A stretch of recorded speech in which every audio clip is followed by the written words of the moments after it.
Assalamualaikum, salam sejahtera. Selamat petang kepada anda semua penonton Hello Doktor TV3. Hari ini 5 Disember 2021, anda bersama saya Hawa Rizwan. Apa khabar semuanya?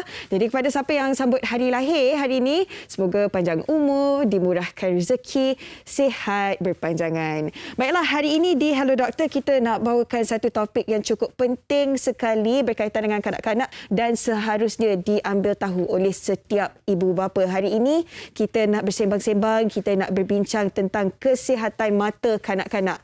Lazimnya kanak-kanak ini mereka tidak tahu bahawa penglihatan mereka ini jelas ataupun tidak. Oleh itu kita nak pelajari hari ini apa antara tanda-tanda yang menunjukkan kanak-kanak ini ada gangguan penglihatan dan apa antara penyakit yang berkaitan ataupun disebabkan oleh gangguan penglihatan ini.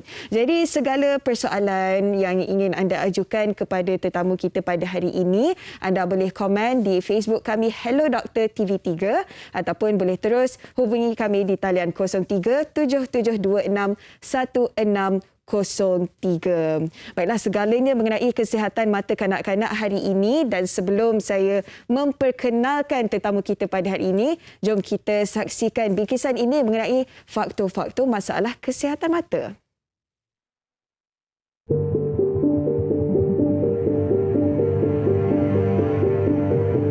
Kebergantungan masyarakat tidak kira usia pada telefon pintar dan komputer riba untuk urusan seharian secara tidak langsung memberi kesan kepada kesihatan mata. Selain gadget, hakikatnya masih terdapat beberapa faktor lain yang turut menyumbang kepada masalah penglihatan di semua peringkat usia, sama ada disedari ataupun tidak. Kebanyakan masalah penglihatan yang melibatkan faktor genetik akan kelihatan sejak lahir atau pada usia 6 bulan ke bawah. Di samping itu, diet yang tidak seimbang atau memilih makanan turut berisiko menyumbang kepada masalah penglihatan. Orang ramai disarankan untuk melakukan pemeriksaan mata secara berkala, sekurang-kurangnya setahun sekali, bagi memastikan kesihatan mata berada di tahap optimum.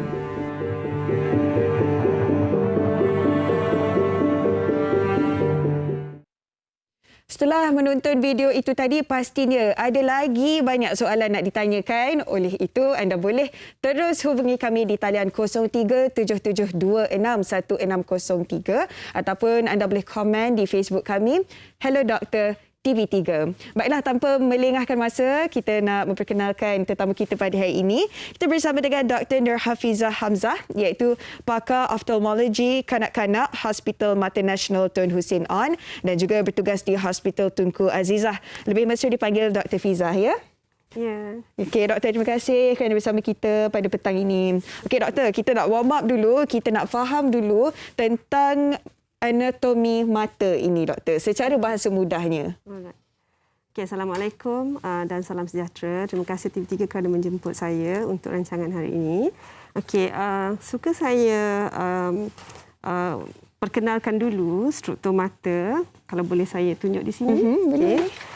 Okey, struktur mata yang penting yang perlu kita tahu bermula daripada bahagian paling depan. Kalau kita tengok secara seimbas lalu, kita nampak macam mata hitam ataupun kalau orang barat mata biru lah. Tapi sebenarnya dia adalah struktur yang lutsina. Okey, apa yang memberi pewarnaan adalah sebenarnya tisu anak mata. Okey, so ini adalah salah satu faktor yang memberikan power, kuasa kepada penglihatan kita. Malah dia adalah yang paling kuat. Ya. Yang kedua, lepas anak mata, selepas tisu iris ataupun kita panggil tisu anak mata, ini kita nampak bukaan kecil ya, yang kita panggil pupil. So dia ni ibarat lensa kamera yang boleh dibesarkan dan dikecilkan saiznya bergantung kepada pencahayaan yang masuk ke dalam mata ya. Bila kita terdedah pada cahaya yang terang, dia akan mengecil, dan bila dalam keadaan yang gelap waktu malam, dia akan membesar untuk membantu penglihatan ya. Kemudian kita bergerak seterusnya kepada lensa ataupun kanta. Ini adalah struktur kedua yang penting dalam menentukan penglihatan dan juga power mata kita. Kemudian yang penting lagi adalah di dalam bola mata kita sebenarnya dipenuhi dengan gel. Okey. Gel tu luxina yang membenarkan cahaya masuk terus daripada kornea ni melalui kanta dan terus ke titik peka. Ya, kalau kita belajar sains dululah, ya Hawa. Ya. Kita ada titik peka, ada titik buta kan. Jadi imej yang diterima daripada rangsangan luar, kalau keadaan matanya normal, dia akan terus difokuskan kepada titik peka. Kemudian kesemuanya lapisan saraf ini kita panggil retina dan juga imej yang diterima daripada titik peka itu akan digabung bersama masuk ke saraf mata. Ibu saraf mata ni yang merupakan titik buta sebenarnya. Okey. Sebab kat situ tak blind ada spot ke? Yes, blind Okey. spot. Dia tak ada reseptor penerima sebab dia yang membawa kesemuanya tu kepada laluan untuk pergi ditafsirkan di otak. Okey, Jadi baik. sebenarnya kita melihat ni bukan hanya dengan organ mata. Organ mata ni seperti reseptor sahaja, penerima rangsangan, dan seterusnya imej tu akan dibawa ke otak untuk ditafsirkan. Itu yang bila kita rabun tu kan sebenarnya doktor, kalau tak pakai cermin mata, kita paksa mata untuk lihat, tu yang sakit kepala tu.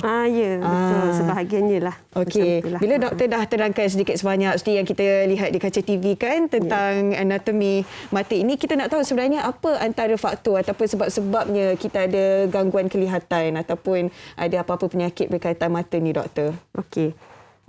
Kita kembali kepada struktur mata tadilah, bermula dari kornea. Ada juga penyakit kornea yang contohnya kornea yang bentuknya tidak cembung sepenuhnya seperti yang normal. Dia berbentuk kon, ya. Sepatutnya dia berbentuk cembung bulat macam ni, separuh bulat, tetapi dia menjadi bentuk kon atau penyakit keratokonus. Itu akan mengganggu power mata. Kemudian ada juga penyakit-penyakit yang keturunan di mana kornea dia tidak jernih.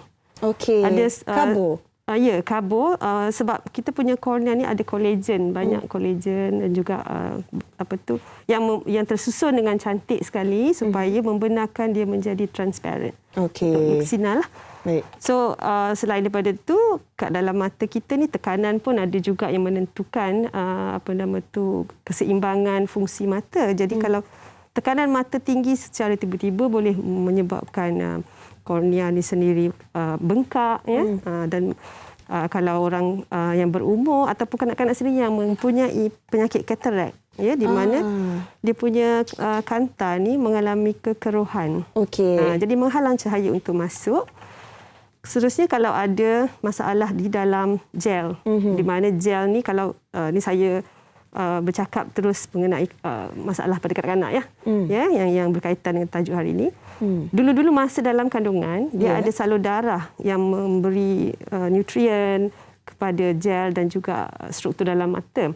Tetapi pada kandungan umur 7 hingga 8 bulan sepatutnya salur darah itu mengecut dan meresap. Okey, tetapi kalau berlaku abnormaliti ataupun kerencatan dalam semasa kandungan, salur darah tu dia tak meresap, dia kekal. Baik. Jadi dia macam satu saluran pula kat sini, kekal. Jadi dia menghalanglah cahaya untuk masuk. Baik, antara yang doktor sebutkan tekanan mata secara mengejutkan, kita nak faham lebih lanjut lagi selepas ini.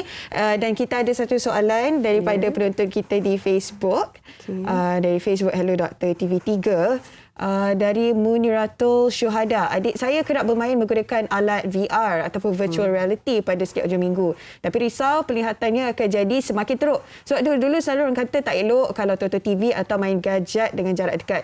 Oleh itu, apa pandangan doktor dengan alat virtual reality memandangkan ianya hanya dipakai untuk jarak yang dekat? Kita nak jawab selepas ini, ya doktor? Boleh. Dan anda juga boleh terus ajukan soalan di Facebook kami Hello Doktor TV3. Kita nak berehat dulu seketika, kembali lagi selepas ini.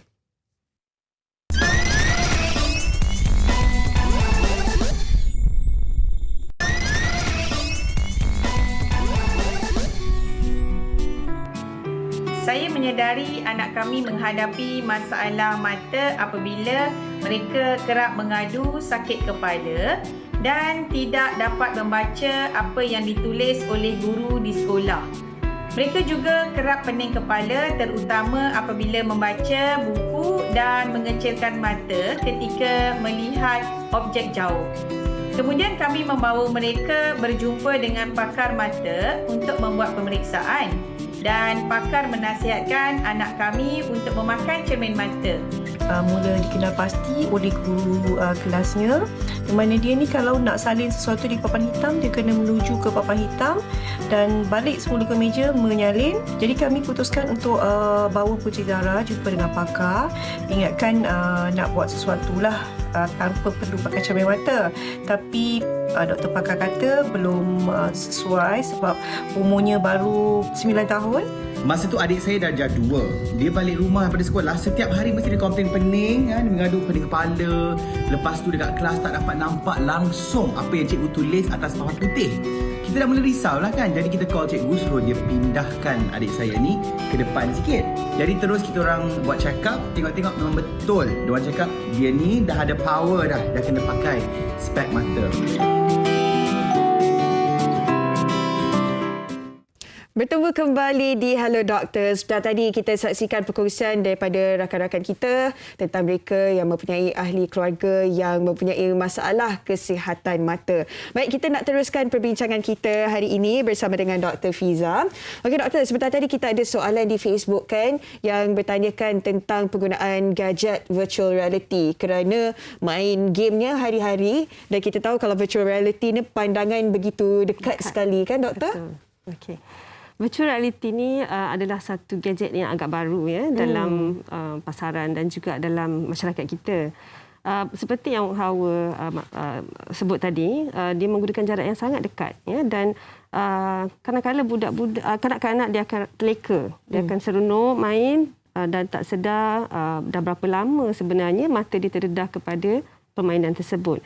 So menurut satu kajian yang baru saja di publishnya, yang baru saja ditemui oleh beberapa negara yang utama, United Kingdom, Australia, China and the UK itself. Dia peningkatan pendedahan kepada screen time.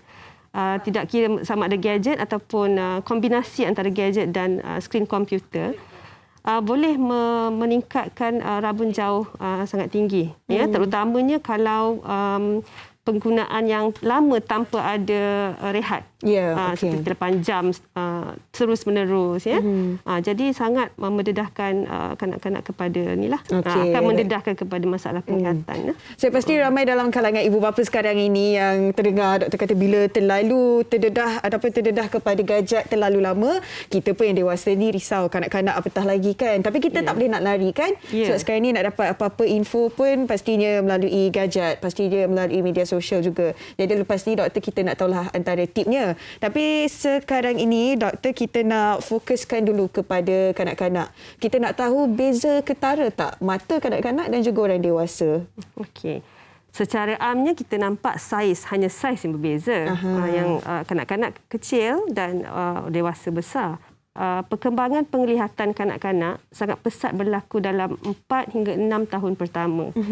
Jadi sekiranya berlaku gangguan dalam penglihatan kanak-kanak, sama ada rabun ataupun ada katarak ataupun juling, apa sahaja yang mengganggu kanak-kanak tersebut untuk memberi fokus kepada apa yang dilihat, sudah pasti akan mengganggu kesan jangka masa panjang penglihatan kanak-kanak tersebut. Berbanding dengan orang yang dah dewasa, sekiranya mereka mengalami masalah penglihatan seperti katarak. Bila kita dah buat pembedahan, tukar kanta baru, besok atau secara terus seseorang sakit tu akan boleh melihat dengan baik. Ya, kadang-kadang tu mungkin hari pertama sakit, hari seterusnya terus boleh melihat dengan baik. Jadi untuk kanak-kanak selain daripada pembedahan, itu bukan adalah solusi yang 100%, mesti disusuli pula dengan rehabilitasi penglihatan. Ada fasa-fasanya.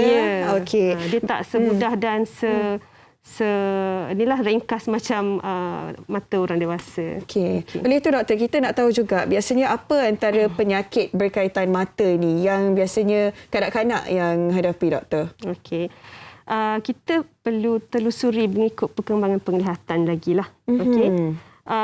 Secara ringkaslah saya boleh katakan perkembangan penglihatan bayi berlaku seawal 3 minggu dalam kandungan. Dia bermula 3 minggu, kemudian membesar mengikut trimester kandungan lah.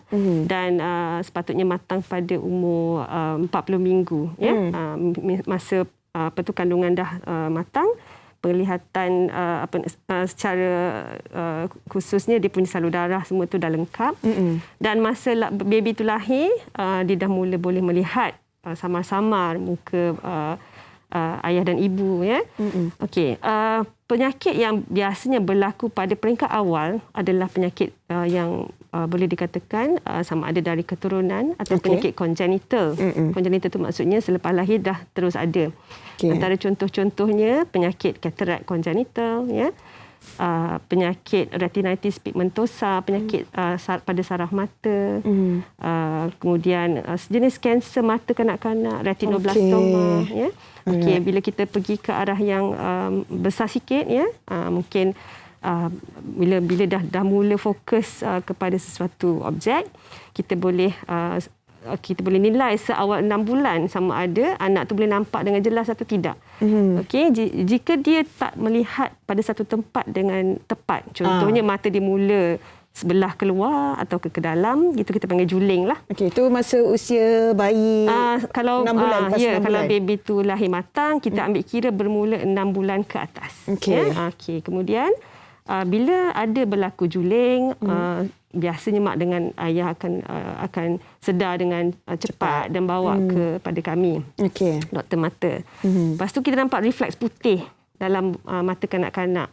So refleks putih tu ada beberapa kemungkinan lah diagnosisnya. Yang pertama yang paling menakutkan dan juga mengancam nyawa adalah kanser mata, retinoblastoma. Jadi kalau mak ayah dah bawa pergi jumpa doktor tapi doktor kata tak ada apa-apa ke, ataupun ada komen daripada sesiapa kawan-kawan kata okey tak okey, kena bawa jumpa pakar mata. Tuan nampak refleksi putih di mata Okey doktor, kita ada lagi soalan di Facebook. Hello doktor.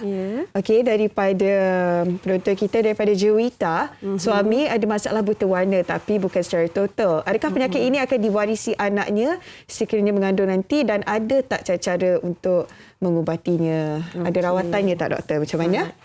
Rabun warna ni sebenarnya nak dikategorikan sebagai penyakit tu tidak jugalah. Dia adalah satu kelainan ataupun kekurangan lah. Kita katakan kekurangan. Sama seperti juling juga? Juling tu memang satu abnormality yang nyata lah. Kekurangan ni ada yang dia tak sepenuhnya. Separa pun ada. Lepas tu rabun warna dia ada beberapa warna yang dia rabun, tak semestinya semua. Ada yang merah hijau, ada yang biru kuning macam tu. Lepas tu dia ada degree dia pula, kita kena buat test lah nak tengok teruk ke ataupun peringkat awal macam tu. Dan dia memang tak ada rawatan. Tetapi dia boleh berfungsi macam biasa. Cuma kadang-kala waktu nak ambil lesen memandu, dia ada syarat-syarat dia lah. Bukan sahaja orang yang rabun warna, ada beberapa kategori penyakit mata lain lagi lah yang kita dah bincang bersama dengan pihak JPJ untuk dikategorikan sebagai pemandu yang individu sahaja, tak sesuai untuk bawa pemandu secara komersial. Dia ada kemungkinan boleh diwarisi melalui genetik. Pewarisan genetik. Tetapi kalau nak tahu ada chances yang kemungkinan tinggal atau tidak, mungkin boleh kita selidik lebih lanjut dengan ujian genetik lah. Baik doktor. Dan biasanya yang dikaitkan dengan mata ni adalah tentang lazy eyes, ataupun kalau bahasa Melayunya ialah mata malas doktor. Apa yang boleh kita faham tentang lazy eyes ni? Mata malas sebenarnya bukan sifat malas seseorang kanak-kanak. Malas, saya pun tak berapa setuju sebenarnya dengan term mata malas ni. Dia lebih kepada mata kuyuh. Macam mana doktor? Macam ni sebenarnya. Saya tak tahu nak make it lebih simplified, tetapi sebenarnya kadang-kadang mata tu, struktur mata semua sama dan ada. Cuma apa penyebabnya? Salah satunya macam kelopak mata kanak-kanak ada yang dilahirkan macam separuh hampir tertutup. Okey. Dia tak buka sepenuhnya. Kalau yang juling tu nanti dia boleh berlaku daripada baby, penyebabnya tu boleh bermula baby ataupun sepanjang perkembangan anak dalam masa 4 hingga 6 tahun. Okey. Doktor, kalau dah lihat mata anak ni seolah-olah ada simptom-simptom lazy eyes ni kan, apa yang boleh ibu bapa buat? Okey, kadang-kala mak dengan ibu dengan ayah tidak perasan ya anaknya ada mata malas, sebabnya kita melihat menggunakan dua-dua mata. Biasanya myopia atau lazy eye ni didiagnose apabila satu mata ni kurang fungsinya berbanding dengan mata yang sebelah lagi. Jadinya kadang-kala bila guru-guru di sekolah ada datang pihak kesihatan membuat pemeriksaan mata, bila kita periksa tu mestilah kita periksa sebelah satu demi satu kan. Barulah information maklumat tu kita dapat tahu. Jadi ataupun kalau anak tu dah mula ada mata juling, itu sedikit sebanyak kalau tidak dirawat, lama-kelamaan boleh membawa ke arah mata malas. Oleh itu macam mana kita nak tahu adakah anak-anak ini boleh ataupun tidak memakai kacamata? Ataupun kena tunggu dulu? Okey. Semuanya bergantung kepada penilaian penglihatan mata dan juga power mata kanak-kanak, kuasa mata kanak-kanak. Memang semestinya dibuat di klinik pakar mata. Kadang-kadang tidak memandai diperiksa hanya di kedai cermin mata. Okey.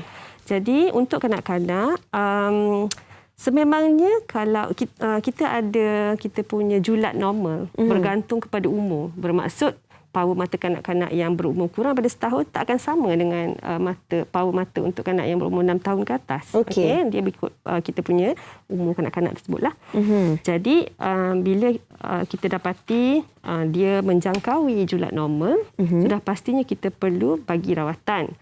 Dan untuk makluman semua, kanak-kanak setakat ni rabun kanak-kanak kita boleh betulkan hanya dengan cermin mata. Bukan lasik ya. Okey, tetapi ada segelintir yang kita dengan nasihat pakar mata lah. Kita boleh beri keizinan ibu bapa untuk menggunakan kanta pelekap mata. Okey, baik. Pastinya ramai nak tahu lagi. Bila kita dah tahu anak-anak ini ada masalah penglihatan, dah nampak pun tanda-tandanya seperti yang dipaparkan sebentar tadi kan, apa langkah pencegahan awal yang boleh dilakukan? Kita nak sambung selepas ini ya, doktor. Boleh. Berehat dulu seketika, kembali lagi selepas ini.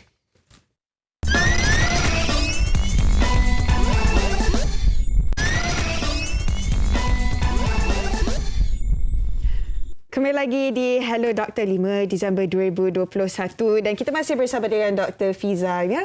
Dan tadi Dr. Fiza ada sebutkan penggunaan gadget terlalu lama ni memang tak elok untuk mata kita, tapi kita tak dapat nak lari daripada penggunaan gadget. Kita menggunakan telefon bimbit, tablet dan sebagainya kan doktor. Oleh itu mungkin kalau boleh doktor kongsikan antara tip ataupun langkah-langkah untuk mencegah daripada mata kita ni akan ada masalah kesihatan mata doktor.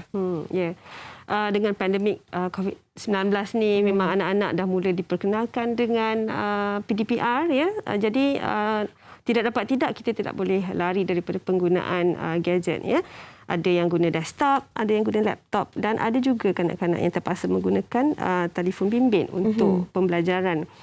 Jadi secara kasarnya memang tempoh pembelajaran guru-guru akan ikut dia punya jadual waktu.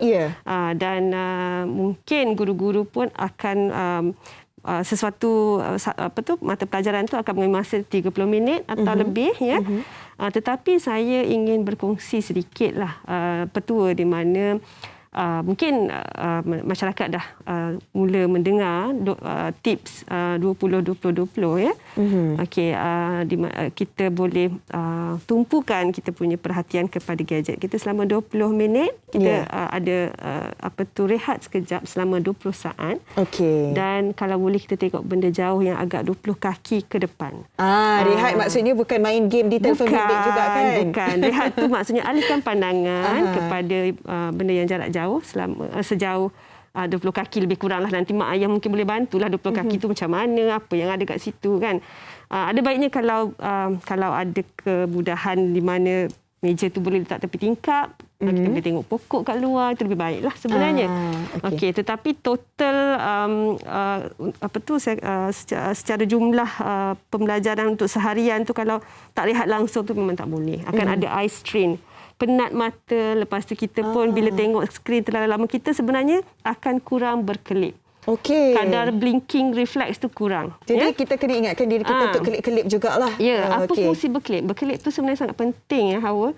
Kelip tu dia akan menyebarkan kita punya air mata keseluruhan kornea. Sebab kornea kita ni tak ada salur darah. Jadi dia tak dapat oksigen, tak dapat nutrien, zat daripada salur darah. Jadi daripada air mata itulah datangnya semua-semua tu. Okey, baik. Itu tip yang cukup menarik sekali, Doktor. Dan kita juga nak kongsikan kepada anda video ini tentang tip elakkan anak ketagih gadget. Jom kita saksikan.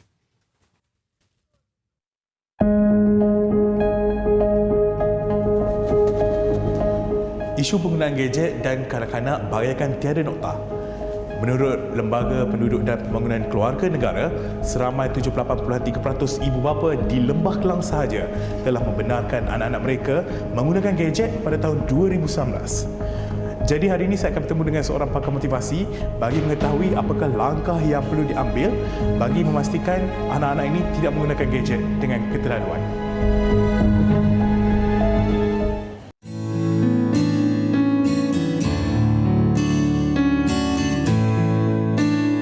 Perkara pertama, ibu bapa kena tahu yang penggunaan gadget berlebihan boleh membawa kepada masalah kesihatan. Sebagai ibu bapa, kita mempunyai tanggungjawab dan kita juga mampu mengawal penggunaan gadget tersebut dengan formula A. Alih ataupun ambil gadget tersebut. Itu formula A. Lepas tu kita pergi kepada B. B itu apa? Kita belajar bantu anak-anak kita untuk buat jadual. Jadual ni sangat penting. Kadang-kadang ramai antara kita tak buat jadual penggunaan gadget. Kita lepaskan saja, kita bagi gadget kita, nah adik ambil handphone, mainlah.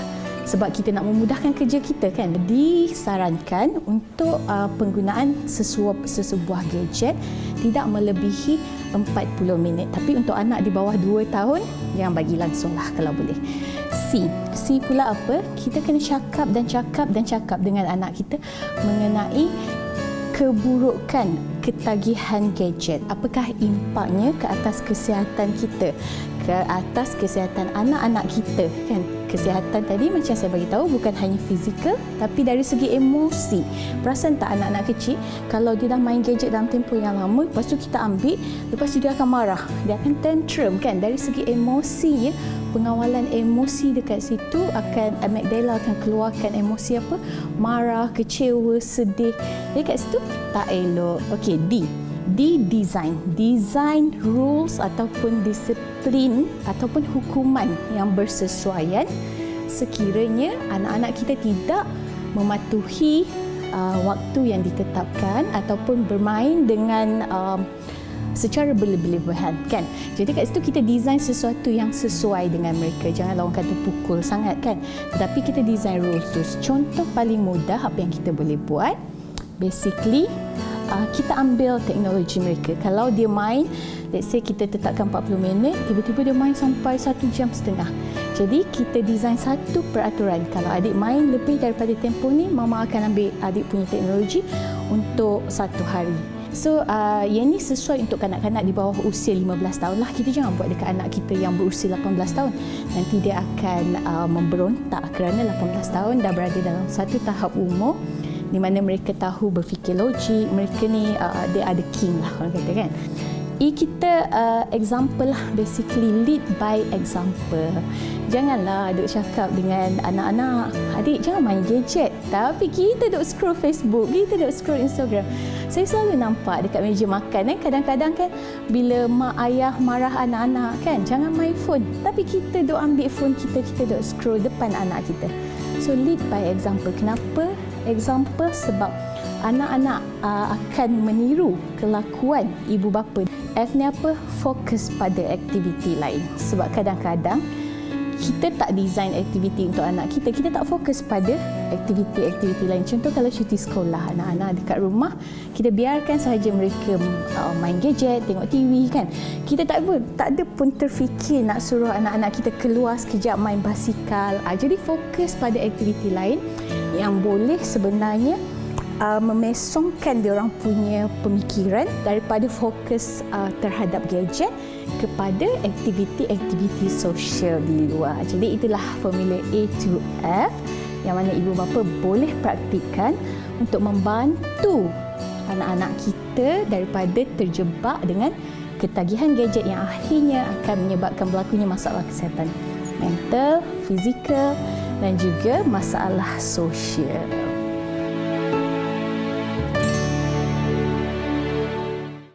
Okeynya, harapnya dengan perkongsian laporan tadi oleh Faris Hafifi dapat membantu kita semua dan juga ibu bapa untuk ambil langkah pencegahan awal ini. Jangan terlalu dedahkan kanak-kanak dengan penggunaan gadget, ya.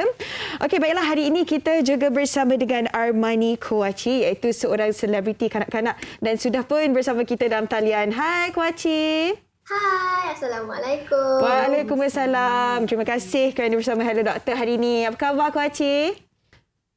Baik, Alhamdulillah. Alhamdulillah.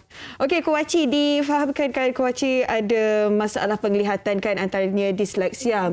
Kalau boleh Kouachi kongsikan bila mula-mula tahu dan apa sebab-sebabnya Kouachi? Disleksia tu Kouachi dari lahir memang dah ada. And as Kouachi grow, dia sikit dari sikit hilang. So sekarang ni dia macam tak effect lah. Okay. And Kouachi masa dia dapat disleksia tu agak teruk. Dia tak stable nak jalan, susah nak berdiri. Benda simple tu semua susah untuk Kouachi masa ada disleksia tu. Okey, doktor, kalau kita lihat perkongsian Kouachi sebentar tadi, Kouachi kita dengan Dr. Hafiza kat sini juga, ya? Ya, hai. Hello, doktor. Doktor, mungkin doktor pun boleh fahamkan penonton-penonton kita tentang disleksia ini, doktor. Okey, disleksia ni sebenarnya bukanlah secara langsung masalah mata. Sebenarnya koordinasi saraf, ya, dan juga cara kanak-kanak tu interpretasi apa yang dilihat. Jadi kadang-kadang mungkin pada peringkat awal disleksia tu dia akan berkesan terhadap dia punya pergerakan. Susah nak pakai slipper, selalu pakai slipper terbalik. And then kemudiannya bila kanak-kanak dah mula melangkah ke alam persekolahan, dia susah nak pegang pensel. Betul? Kouachi pernah ada pengalaman? Betul? Susah nak pegang pensel. Sebenarnya memegang pensel tu kita nampak sangat ringkas. Tetapi dia memerlukan kita punya small joint movement. Pergerakan sendi-sendi yang kecil dekat jari kita. Okey. Pegang pensel, butang baju. Itu semua kemahiran yang khusus sebenarnya.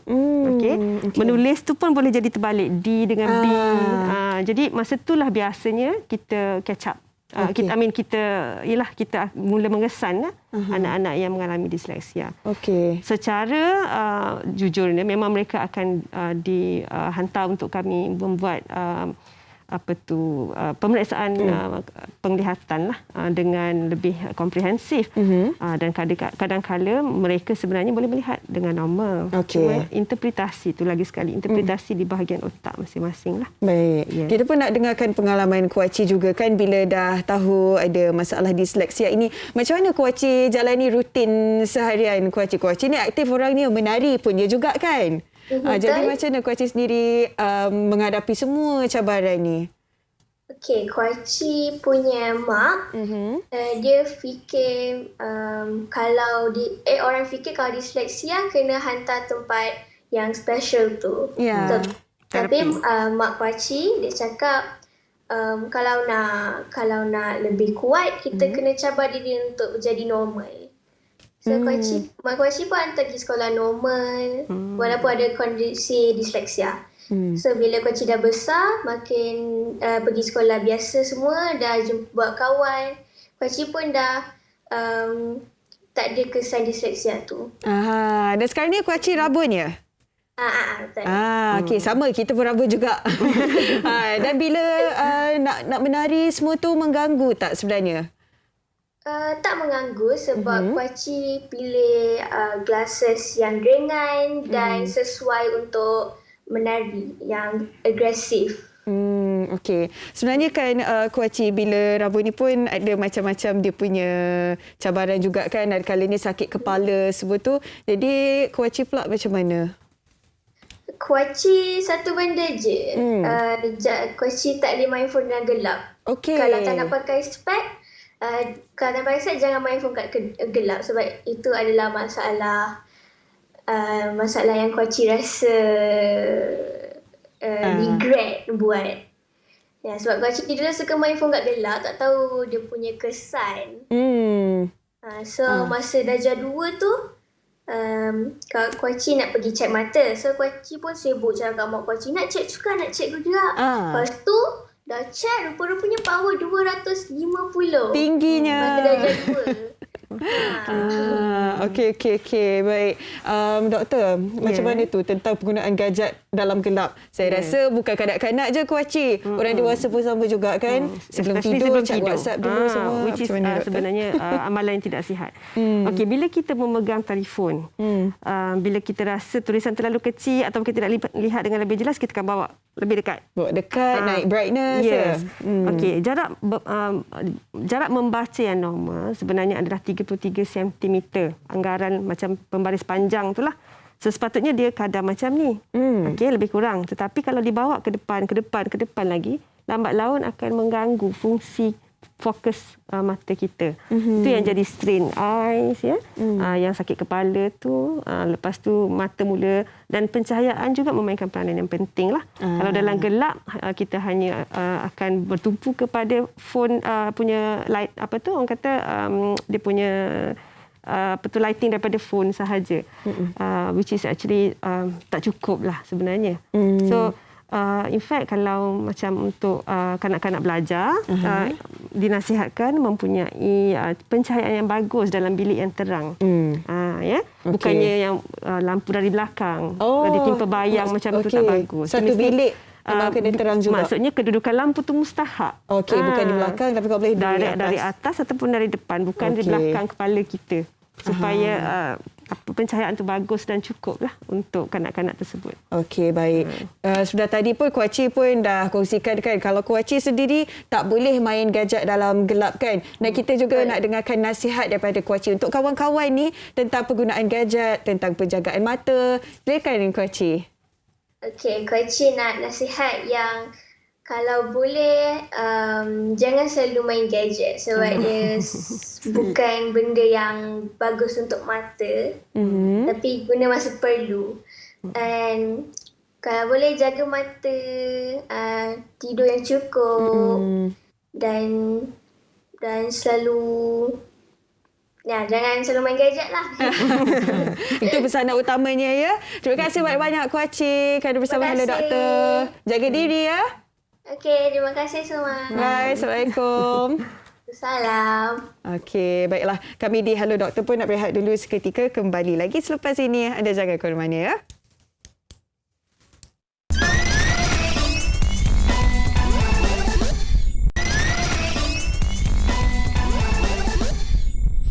Terima kasih kerana masih bersama kami di Hello Doktor TV3. Baiklah, kita bincangkan tentang kesihatan mata, Doktor, dan rancak soalan di Facebook Hello Doktor TV3. Dan ada penonton kita yang bertanyakan soalan di Facebook dan dikatakan baru-baru ni sakit mata sebelah mata saja. Mata merah, rasa sakit dan juga sensitif. Dan apabila berjumpa doktor, rupanya alahan. Dan kemudian diberi ubat titis. Bila titis, matanya makin kabur. Oleh itu doktor, seolah-olah ada selaput. Oleh itu doktor, adakah perlu ke klinik lagi ataupun ke pakar optik untuk mengesahkan apa lagi kesan sakit mata beliau? Ini daripada Hamdan Arsad. Okay, kadang-kadang bila kita mengalami sakit mata yang merah berjangkit tu, conjunctivitis, kornea bahagian depan ni tak sekuat macam biasa. So dia boleh senang terkopik muka. Jadinya kita akan rasa macam ada sesuatu benda yang asing dalam mata. Sebab tu kita rasa macam selaput. Tapi sebenarnya dia dah luka. Sebab kalau luka tu tidak dirawat dan tidak sembuh sepenuhnya, dia akan membawa risiko untuk ulcer kornea. Ulcer kornea, dan lebih teruk lagi kalau kuman dah masuk dalam bola mata boleh mengganggu penglihatan. Okey, baik. Dan doktor maksudnya boleh sembuh lah juga. Tengok tahapnya jugalah kalau peringkat awal dan sedikit. Okay. Kadang-kadang luka tu kecil-kecil saja insya-Allah boleh baik. Tapi kalau luka tu agak serius mungkin memerlukan rawatan sebagai pesakit dalaman di hospital pun. Okey. Dan bercakap tentang mata yang tercalar dan sebagainya kan, tadi doktor disebutkan antara faktornya keturunan ataupun penggunaan gadget, masalah kesihatan mata ni. Macam mana pula kalau kecederaan mata, doktor? Okey, untuk kanak-kanak, terutamanya kanak-kanak yang di bawah umur 5 tahun di mana sel-sel sangat giat berhubung, mereka sangat aktif, terutamanya baru-baru ni kita ada PKP disebabkan oleh COVID. Kanak-kanak terkurung dalam rumah dan mak ayah masih perlu bekerja secara online. Kadang-kadang berlaku keadaan di mana ibu ayah terlepas pandang pengawasan terhadap anak-anak.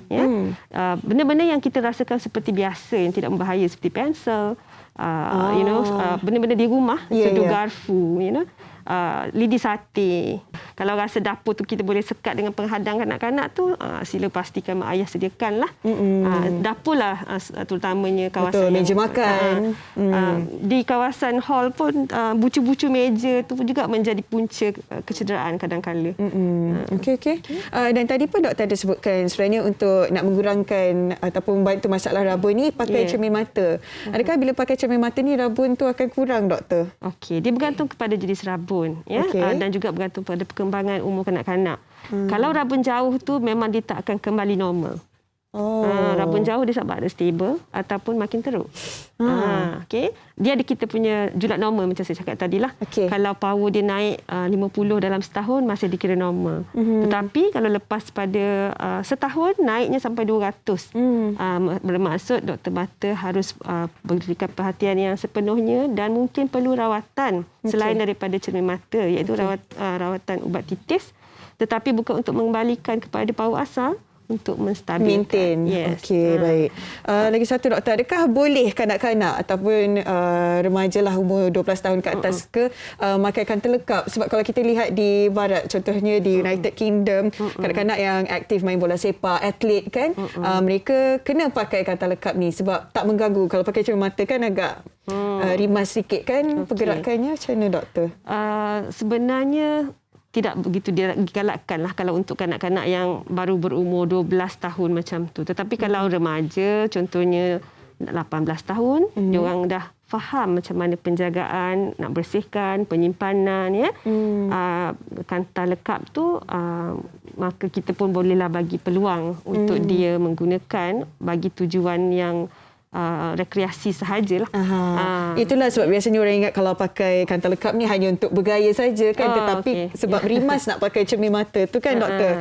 Okey, baik doktor, masa sangat-sangat mencemburui kita. Mungkin sedikit doktor boleh cakapkan tentang bagaimana pemakanan pun boleh menyumbang kepada masalah kesihatan mata dan juga rumusan lah untuk topik kesihatan mata ni, doktor. Okey. Kadang-kadang ibu bapa bertanya saya, makan carrot bagus ke tidak? Okey, sebenarnya pemakanan seimbang adalah kunci kepada keseluruhan kesihatan badan kita lah. Seimbang dari segi zat-zat nutrien, fiber, buah-buahan semua tu. And then carrot tu memang bagus, dia ada vitamin A, tapi bukan bergantung pada carrot sajalah. Sayur-sayuran hijau yang lain sebenarnya kuncinya sayur-sayuran yang berwarna terang tu sebenarnya mempunyai banyak nutrien untuk kesihatan, terutamanya mata lah. Okey. Memang sangat penting walaupun anak kita tak suka makan sayur ataupun tak suka makan buah, kita kena mesti selitkan nasihat juga dan mulakan perkenalkan sejak daripada baby lah, daripada bayi lagi, pemakanan seimbang ni. Supaya bila besar tak adalah nak memilih tak nak makan sayur pula, ya, doktor. Okey, baik. Terima kasih banyak-banyak Dr. Nur Hafizah Hamzah, pakar oftalmologi kanak-kanak Hospital Mata Nasional Tun Hussein On dan juga Hospital Tunku Azizah kerana bersama Hello Doktor pada hari ini. Macam-macam yang kita belajar daripada doktor. Terima kasih, doktor. Sama-sama. Okey, dan Hello Doktor berakhir di sini untuk episod hari ini dan kita akan kembali lagi pada minggu depan dengan topiknya gout. Saya Hawa Rizwan undur diri dulu. Kita jumpa lagi. Assalamualaikum.